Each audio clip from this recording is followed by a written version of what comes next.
Hey guys, welcome to another episode of A Gardener's Journey Homestead. Before we get into the vlog that's actually about the topic today, I want to make two exciting announcements. If you're new here, thank you so much for being here. And if you're one of my faithful followers, tune in. Everybody tune in because I got two exciting announcements. Announcement number one is that GREENSTALK is having a major sale. In case you haven't seen the post in the community tab, I wanted to make sure that you know if you want a GREENSTALK, this is the time to grab you one or another one if you already got one. And if you don't have one, this is a perfect time to get one to try it out and you will love it. GREENSTALK is celebrating their 10-year anniversary. Everything is on sale. And they have doorbusters for the leaf and for the original as low as $97. And use my code, you'll get an extra $10 off. The code is in the description, or use LFF10 for Living Foods Farm, LFF10. So that's announcement number one. And then announcement number two is I'm really excited to tell you about my first virtual workshop that I'm going to be doing on July the 28th. I'm going to be doing a virtual workshop on how to plan for an abundant fall garden. I know it is the middle of July, but yes, it is time right now to start thinking about a fall garden. And in this workshop, I will be live. It'll be 100% virtual. If you can't make it, you will get the replay if you pay and register. But I'll be talking about what crops are the best ones to grow in the fall, when to get started, answering all your questions. You'll get a workbook and I'll be there to answer your questions. So I'm really excited. The link I will put down in the description, or you can go to the community tab and see the flyer that I put up. But it's July 28th from 3 to 4:30 Central Standard Time. But of course there will be a replay if you can't make it live. And obviously you can submit your questions and I will answer them. Okay, so now let's get into this vlog, because let me tell you, you're gonna want to see this because we're doing a restart. We're gonna start some things over. So let's take a look. Hey everybody, welcome back to another episode of A Gardener's Journey Homestead. I am Barbara. I'm in Tennessee, Zone 7B, and welcome to my outside garden. Today, y'all, we are going to do what I call a restart. Out with the old, in with the new. So we're working on a project. Let's just call this Project Corn, right? So if you're new here, we have an outside garden that we grow in ground, and we also have a hot tunnel. But today we're focused really on the in-ground space. Before I turn the camera on, I was out here harvesting. So we harvested some okra, a whole bunch of celery, because I'm gonna do a lot of juicing this week. And then I started getting my onions ready to go in the house. So my onions have been curing in the greenhouse and in the root cellar. And so it's time to snip the ends and get them all ready for long-term storage. So I've been doing all that, but I thought I would turn the camera on for this part to talk about Project Corn. Okay, I just made up that name. I mean, why not? Why not? Okay, so kind of to update you, if you are here, just pieces won't stay in.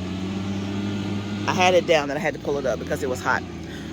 So on the update on the corn. So if you're brand new here, we planted about 40 spots of corn in the garden. So we planted about 40 spots of corn.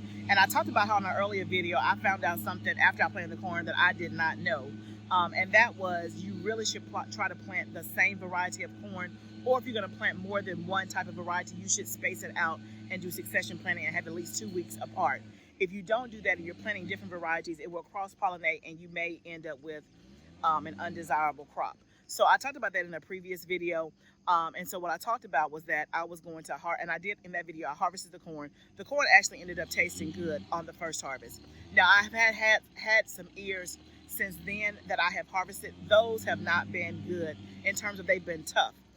And they matured really, really quickly. But the first harvest we got, we were able to do like 2 days worth, 2 servings worth. Well, it was for 2 people twice, so I guess 4 servings technically. And it was actually really good. But after that, it hasn't been good. So it's time to pull up this corn that we had in there. I had planted like 4 different kind of varieties. I don't even remember what all I planted. I didn't know. But because I'm in Zone 7 and I have time to plant corn again, we're actually going to redo. We're going to restart and plant more corn. So let me take you down here and show you the original corn patch. It's time to pull that up. So let me take you down here so you can see what it looks like.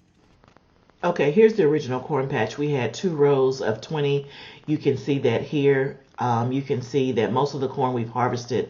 There are a few ears left that need to be harvested, but it's really past the point. So we're switching over to this side. This is where the new corn is going to be.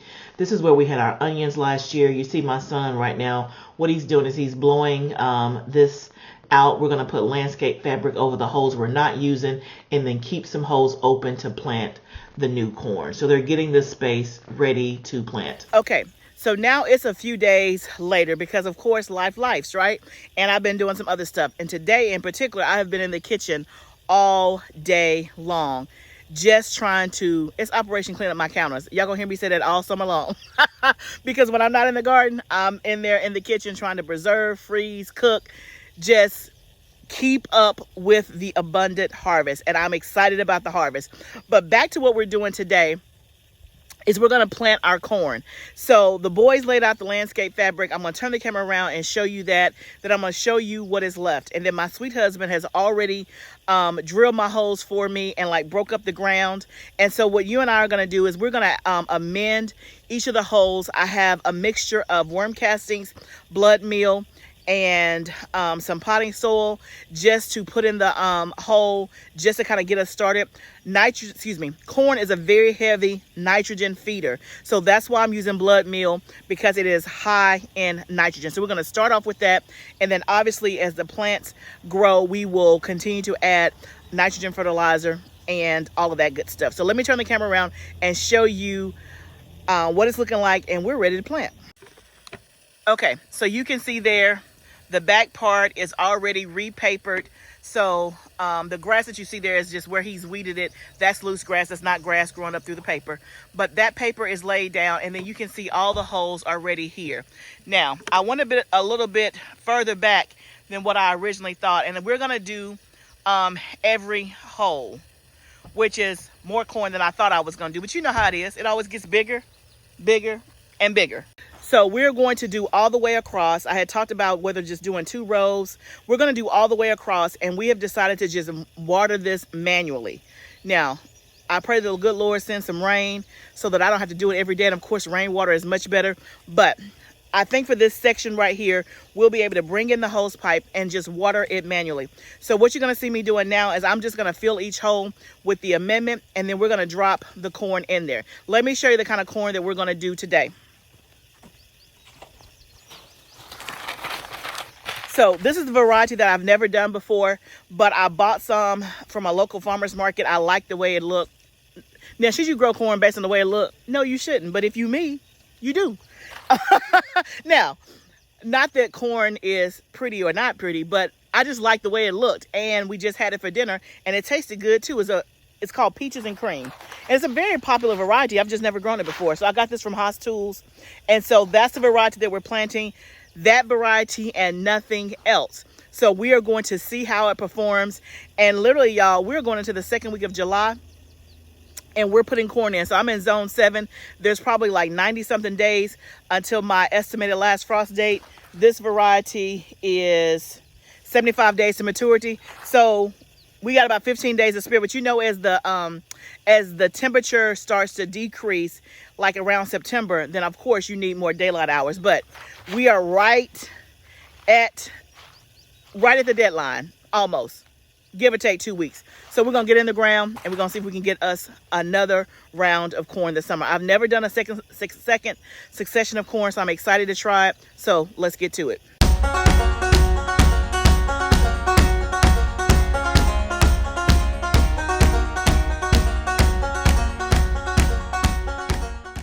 Y'all saw me filling the holes. So my husband, as sweet as he is, he dug the holes too deep. Yeah, you know how it goes. So I'm having to backfill more than I anticipated. I really just wanted to make like one little indentation to break up the ground, but he like put it on down in there. So I'm having to backfill way more than I had planned, and I ran out of amendments that I needed, the blood meal and stuff like that. So half of it is amended. The rest I just filled with potting soil. Now, is that ideal? That is not ideal. Is that what we're going to do today? Yes, we're going to do that today, because this is the day and the time that I have to get this corn in the ground, and I don't want to delay another 3 or 4 days. It was supposed to be in the ground last week. And so I'm going to go ahead and do it. And then I will come back and backfill with some compost, blood meal and all that. I got to go buy some more, which is why it's always good to have more than what you need on hand. But you already know that. We're going to go ahead and put the corn in the ground. I've backfilled every hole. We're going to drop the corn in there, cover it a little bit, and then water it in. And then we're going to pray that the Lord will do his thing and multiply it. And we're going to have an abundant corn harvest. Now, y'all, don't let me forget to go back and fertilize or amend the rest of my corn. I'm saying it on camera now so that I can, make a mental note to actually do that. Okay, let's get to planting.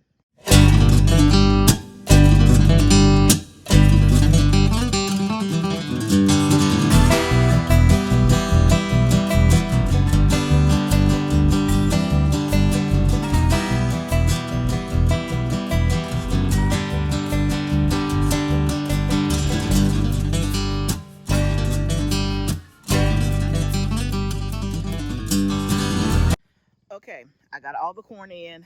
I watered it in. I tried to be gentle with the water as to not disturb the seed. And I tried to give it a good soaking because it has been really, really hot. And y'all, we need rain. We had rain, I think, one day last week, which was great, but we have not had any rain since. And before that, it had been like 2 weeks. So we're not getting a lot of rain.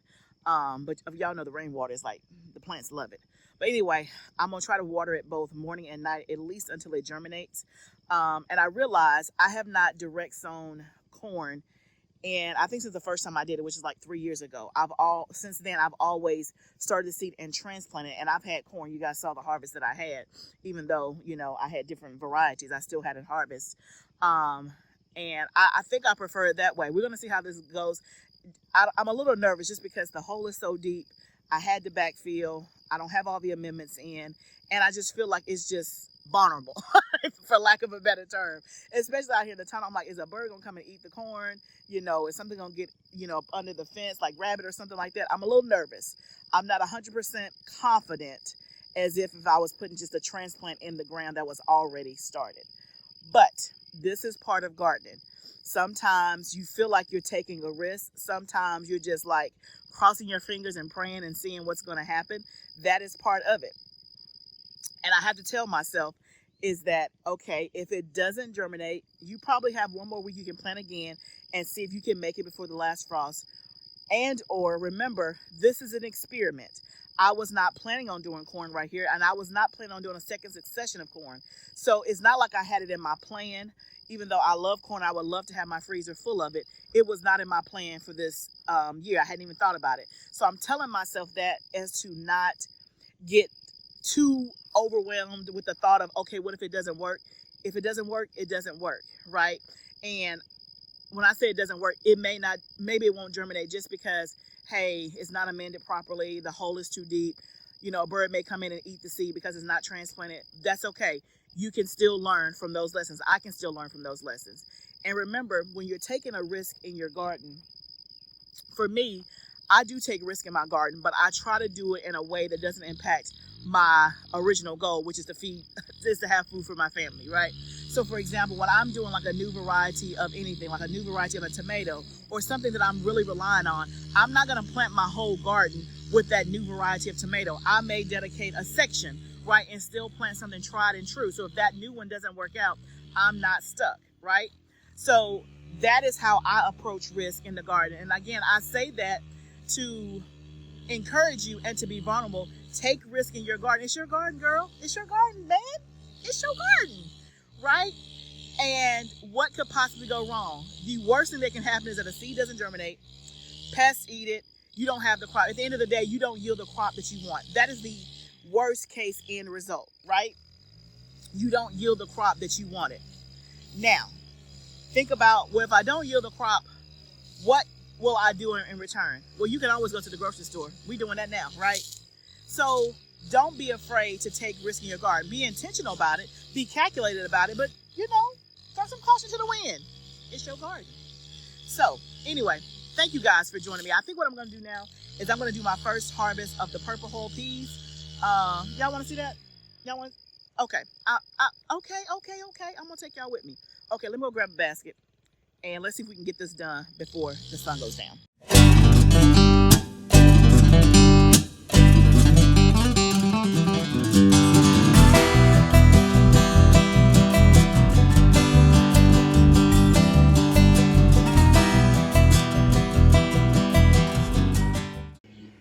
Okay, y'all, it's about to get dark. I'm tired. Look at that. And there is still plenty more. I could get this basket all the way to the top if I wanted to. I don't know if you can see that. And this basket is pretty large. It's pretty large. And it is halfway full. And it looks like, when I look down the road, it looks like I haven't done anything. Let me show you. I don't know if you can see, but there's still plenty of blooms on there. So with purple hull peas, they love heat. So if you're in the South and you love purple hull peas, black-eyed peas, crowded peas, anything like that, they love high heat. As soon as it got above 90 degrees, they took off. And y'all, these things will keep going all the way to September. So this is just the first harvest. We will have plenty more like this. I told y'all I got enough last year to last me an entire year. I have 2 bags left from last year in my freezer right now. Yeah. So I had plenty, and I will have plenty again this year. I think I'm going to actually give some away unshelled, because once I shell them, they stay in my house. That's a lot of work. When I say a lot of work, it takes a long time. If y'all know anything about an automatic sheller or something that would make this less manual, let me know. I've never seen an automatic sheller. I'm sure that big companies and things like that have them, but let me know if you know anything about a way to automatically shell peas. If what device, send me a link, send me a resource, send me something. I love peas, but I don't like shelling them. Look at that. Look at that. So, and as you can see, there's some that are green and there's some that are already turning purple. You can eat them in any stage. So this is like the young stage, and then as they stay on the thing, and mature, they turn purple. So let me show you. I'll show you the inside of one. Like for this, you can just snap this and put it in with your purple hull peas. It's like kind of almost like a snap green bean, because you can see the pea is very, very little. So let's open the purple one. That was the green one. So this one you can see, once I start to peel it, you can see, let me put it in my hand so you can see. It's hard to do it. You can see the difference in the size, right? And basically you would just split the whole thing open. Let me just put that in my basket.